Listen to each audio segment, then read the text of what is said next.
Well, good morning, everybody. Welcome to Studio 2B here in the bustling Gower Christian Media Complex. Pastor Randy Fry with 7 minutes with the Savior.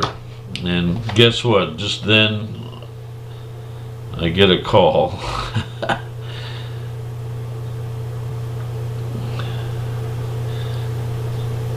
But let me show you, there's 7 minutes starting right now.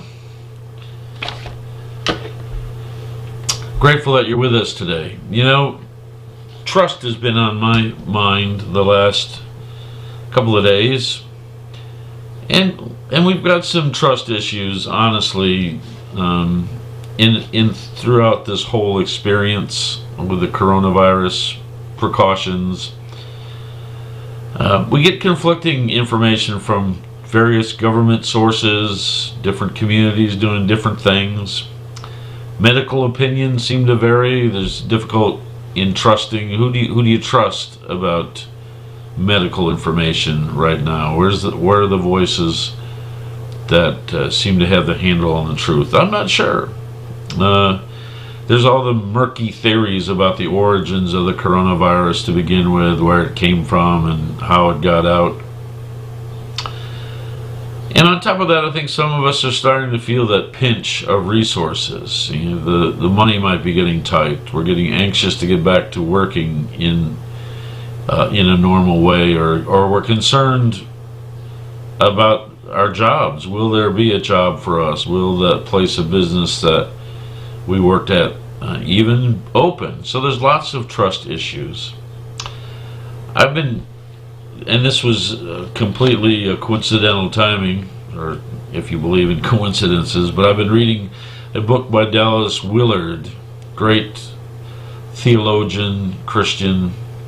It's called Life Without Lack, and it's all about the great sufficiency of God, and it's really based on Psalm 29.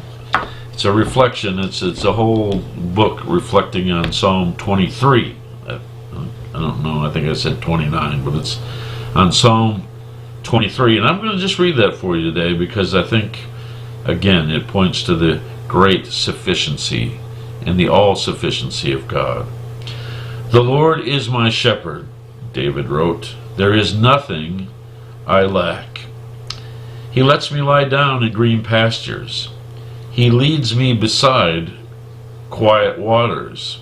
He renews my life. He leads me along the right paths for His name's sake.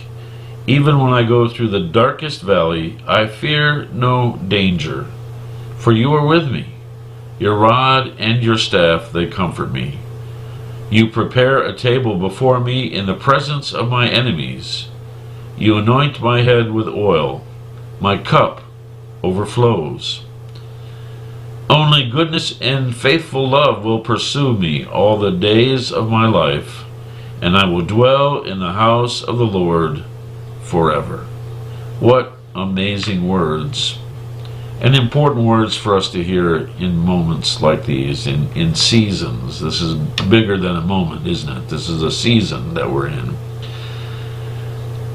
Dallas Willard connects that thought to Jesus in John chapter 6 when he talks about when Jesus refers to Himself as the bread of life. That when we put our faith and trust in Jesus, we're sustained. We're wholly sustained, body, mind, and spirit, by Christ. And Dallas says, that sounds weird.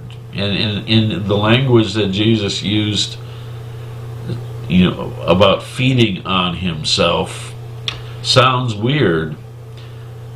But he reminds his readers that one of the meanings of weird is supernatural or otherworldly. And that perfectly describes Jesus' ability to sustain us in every respect. It's otherworldly. It's holy. And so we need to keep that in mind. I've been using a devotional book called Disciplines of the Inner Life. And there was a quote in it today. It's part of my regular reading. I'm going to put it up on on the screen, and I'm going to read it for you. So this is I'm trying a new thing here. And this is what Hannah Whitall Smith says about trust. You find no difficulty in trusting the Lord with the management of the universe and all the outward creation. And can your case be any more complex or difficult than these, that you need to be anxious or troubled about his management of you? Away with such unworthy doubtings. Take your stand on the power and trustworthiness of your God, and see how quickly all difficulties will vanish before a steadfast determination to believe.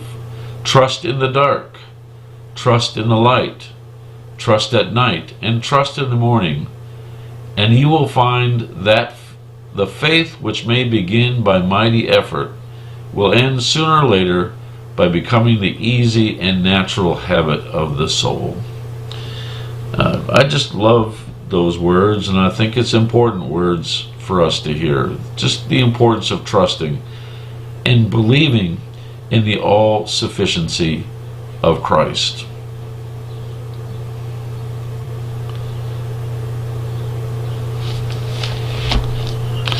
Just a few ministry updates in a few seconds that I have left with you. Our online ministry continues through May 17th minimally. At the very least, through May 17th, we'll have to evaluate that again as we get the counsel from experts and as we follow, our prayerful discernment about what to do in terms of gathered worship, etc. Please be in prayer for us. In the meantime, online worship Sunday mornings at 10:30, Zoom Bible studies Wednesday nights at 6 or Thursday morning at 10:30. Youth group still meeting on Sunday evenings at 7 through Zoom. Laura Evans has that information if you haven't already received it about how to connect with a Zoom youth group meeting. A couple of prayer concerns for you. Rich Sabalin, former East Buchanan teacher, is dealing with cancer and asking for our prayers. You can hear our time is up. Please also remember a friend of the Morys, Bob Avey, who's hospitalized. It's not a coronavirus related illness, but it is serious, and asking for prayers for Bob Avey. And finally, last but not least, happy birthday to Ansley Godbolt, who breaks the decade mark today. She turns 10 today. If you got a minute, send her a card or just let her know you're thinking of her as she celebrates her 10th birthday today. That's all I have today. God bless you, and until we meet again, I bid you peace.